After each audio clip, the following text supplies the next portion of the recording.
War Graves Commission staff busy renovating plots at Sleepyhillock Cemetery in Montrose, 30 miles north of Dundee.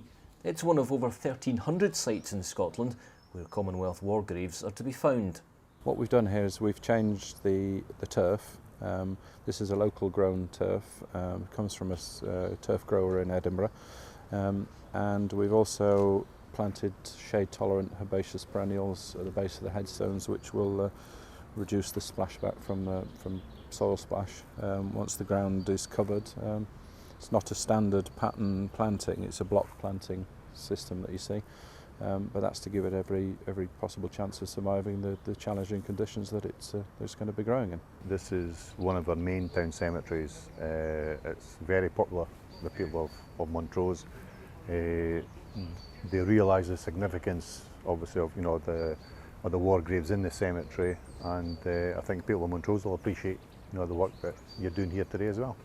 Most of those buried here at Sleepyhillock were airmen from both the First and Second World Wars. Several planes crashed on the surrounding hills, and reminders of those tragic events can still be found.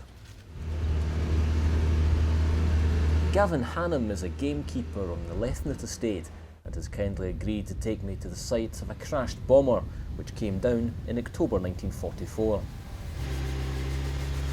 2,000 feet up, the snow is still deep, and a special six-wheel drive vehicle is required to get to the crash site.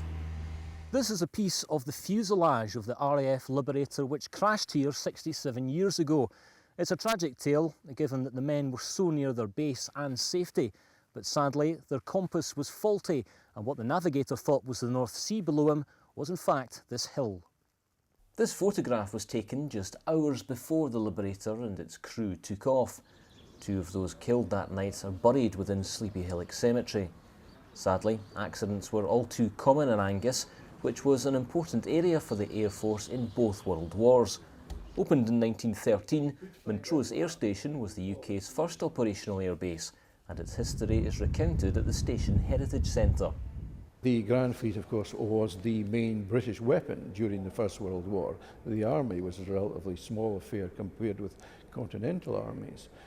So the fleet is what Britain depended on for defence, and its main bases were from Scapa Flow in the north down to the Firth of Forth.